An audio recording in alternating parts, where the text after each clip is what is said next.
विदुषी महासती वृंद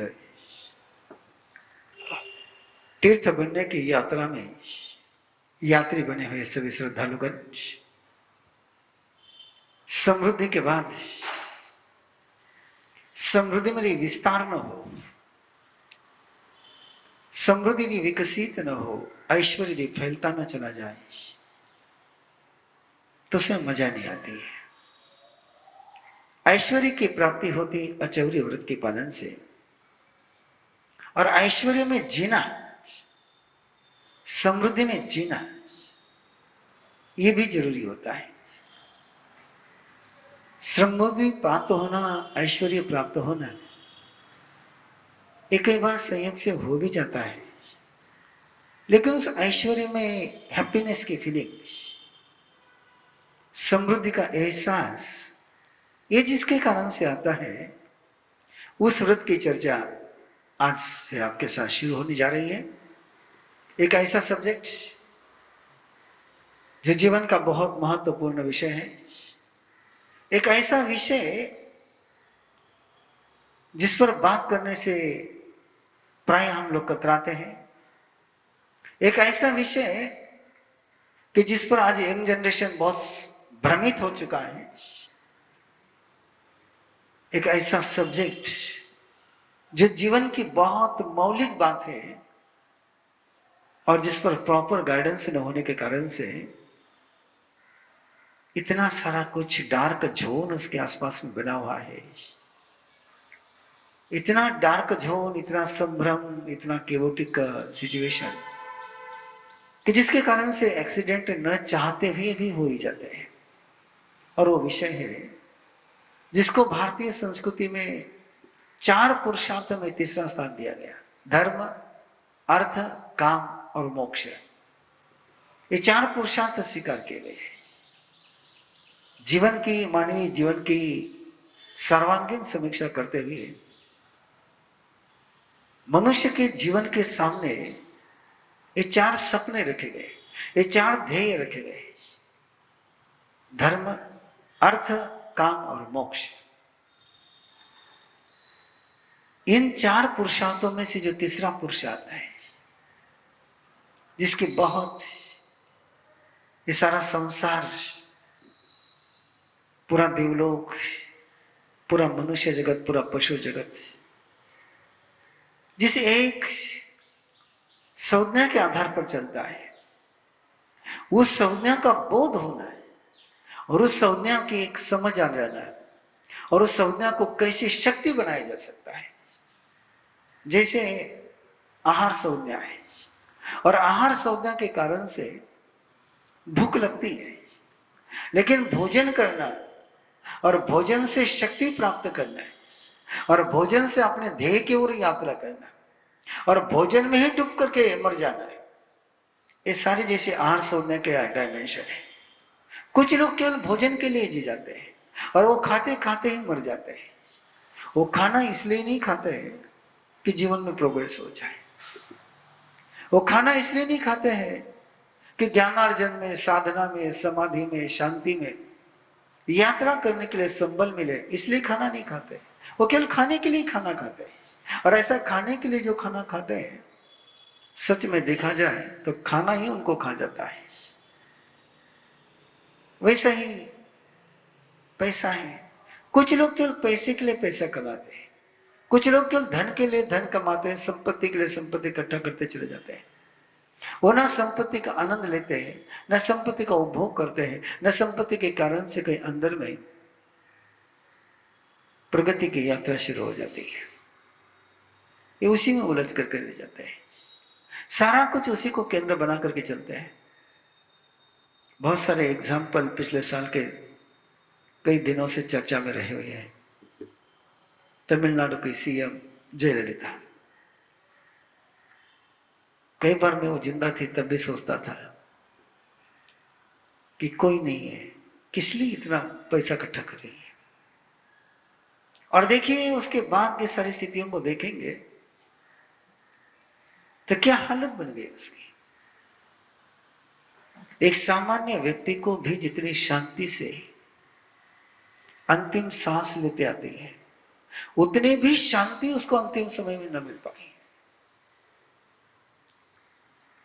केवल एक बात के कारण से, वो संपत्ति का संग्रह। और कई ऐसे व्यक्तियों के नाम जानता हो जिनके संपत्ति के कारण से, जिनका स्विस बैंक में अकाउंट रहा है, स्विट्जरलैंड की स्विस बैंकों में जिनका अकाउंट था, और वहां का उनके अकाउंट को ओपन करने के लिए उनके थंबप्रिंट की रिक्वायरमेंट रहती है। तो डेथ होने के बाद भी उनकी डेथ डिक्लेयर ना हो पाई कि वो उनका थंब काट करके वहां गया है, वहां का अकाउंट ओपन हुआ है और फिर सारा कुछ काम चला। किसके पीछे? ऐसे लोग जो धन में डूब जाते हैं, धन उनको डुबो देता है। जो आहार में डूब जाते हैं, आहार उनको डुबो देता है। वैसा ही तीसरा है ये काम, ये वासना है, ये वेद एक ऐसी चीज, एक ऐसी अनुभूति कि जिसके कारण से व्यक्ति यदि इस पर संयम कर पाए, यदि व्यक्ति इसकी शक्ति का उपयोग कर पाए, इसके प्रभाव में बहने के बजाय इस पर कहीं संयमन कर ले, कहीं इसमें अपनी नौका तिरा ले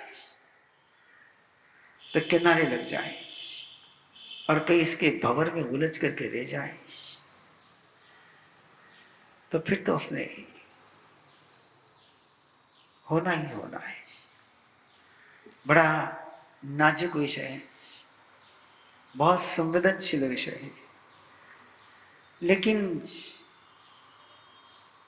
यदि आप, मुझे पता नहीं आप लोगों के अपने नेक्स्ट जनरेशन के साथ कितना कम्युनिकेशन है, मुझे नहीं पता, लेकिन जितनी रिपोर्ट मेरे पास है उससे लगता है कि माँ बाप जीवन की इन समस्याओं के विषय में प्रॉपर गाइडेंस अपने संतति को कर नहीं पा रहे, और प्रॉपर गाइडेंस न करने के कारण से वो कहीं तो भी इंटरनेट, पोर्नोग्राफी मिसगाइड में उलझ करके इस तरीके से भटक रहे हैं, इस तरीके से अटक रहे हैं, इस तरीके से उलझ रहे हैं कि बाहर आना ही मुश्किल जा रहा है।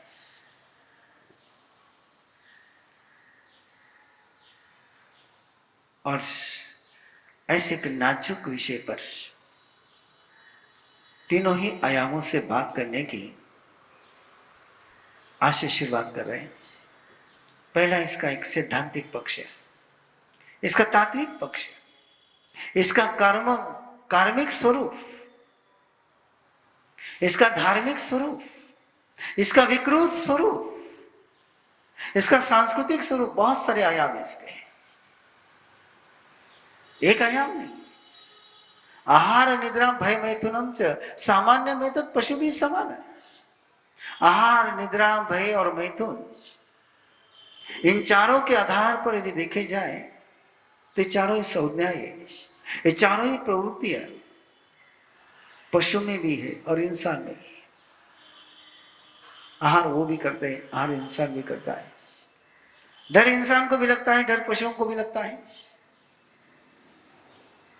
सोते हुए भी है, सोते इंसान भी है। वासना का खेल वो भी खेलते हैं, वासना का खेल इंसान भी खेलता है।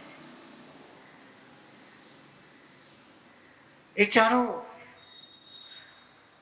लेकिन इसके बावजूद सामान्य में तक पशु भी समान है। धर्मो ही तेषाम अधिको विशेष, धर्मे नहीं ना पशु भी समान है। इन चारों में ही, आहार में, भय में, मैथुन में, निद्रा में, ये चारों संज्ञाएं दोनों इक्वल होने के बावजूद भी यदि इसमें धर्म का संबंध जुड़ जाए, आहार में, भय में, निद्रा में, मैथुन में यदि धर्म का स्पर्श हो गया तो वहां से एक जीवन की नई यात्रा शुरू हो जाती है। जैसे आहार कोई ले ले, जिसे आपको समझने में आसानी जाएगी। जो मिला वो खाना, जैसे नैसर्गिक वैसे खाते चले जाना है। भूख लगी खाते चले गए पशु, लेकिन मनुष्य उस आहार पर संस्कार करके आहार ग्रहण करता है। मनुष्य विवेक से आहार लेता है। मनुष्य केवल नेचुरल सेंस से नहीं चलता है,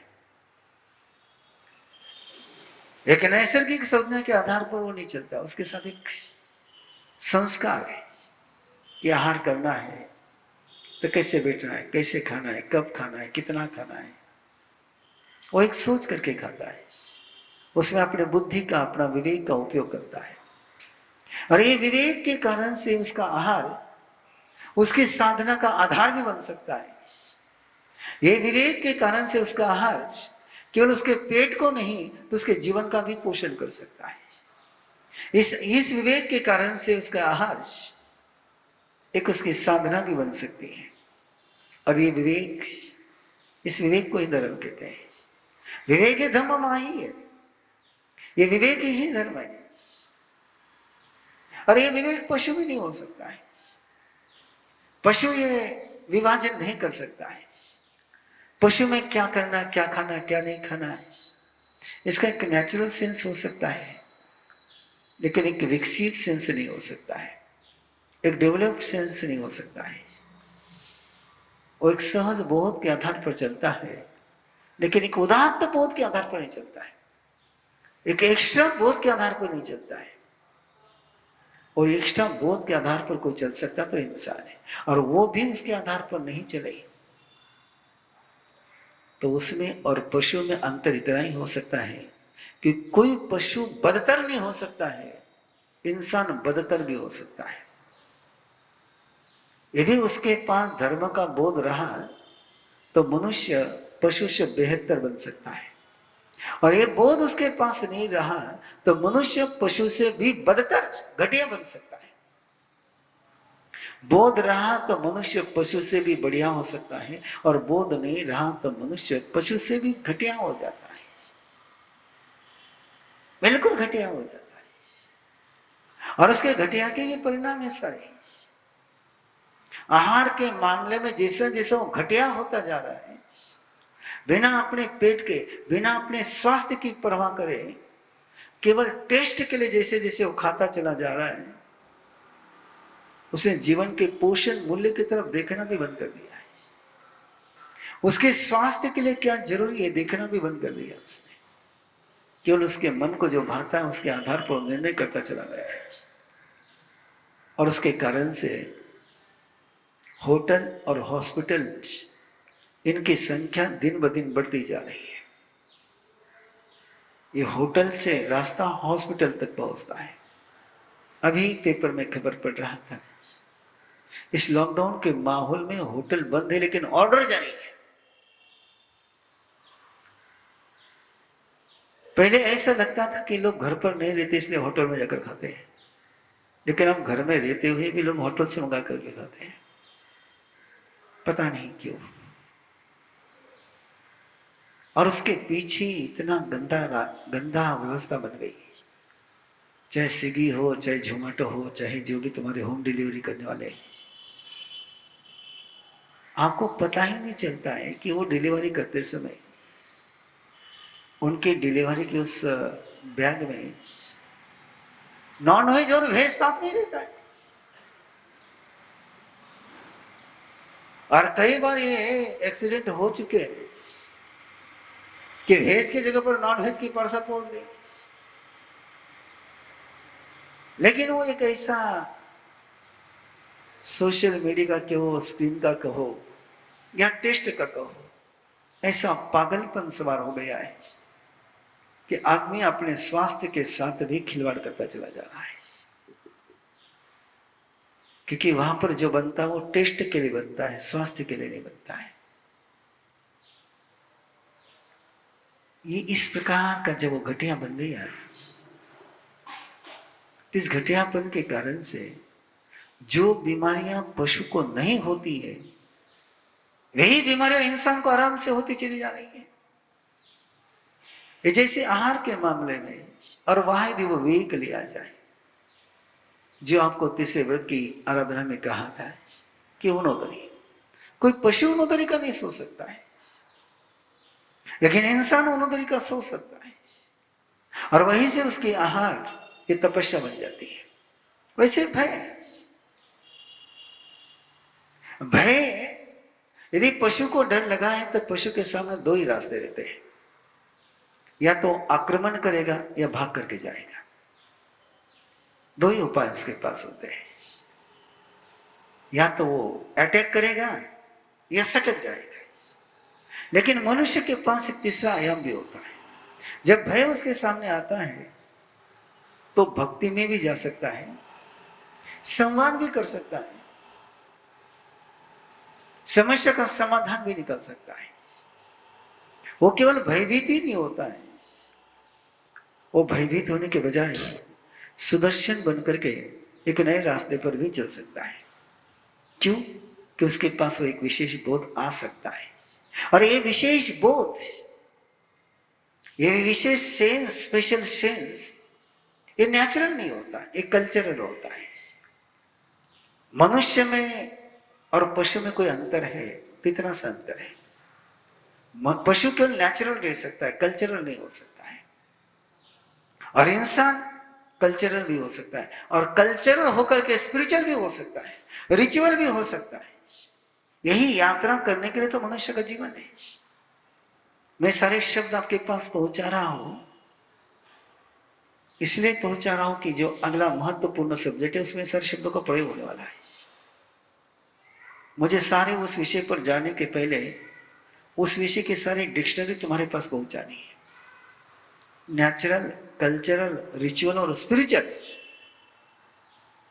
ये चार संज्ञा के आयाम हो सकते हैं। पशु केवल नेचुरल रहता है, मनुष्य कल्चरल भी हो सकता है, मनुष्य रिचुअल भी हो सकता है, और मनुष्य स्पिरिचुअल भी हो सकता है।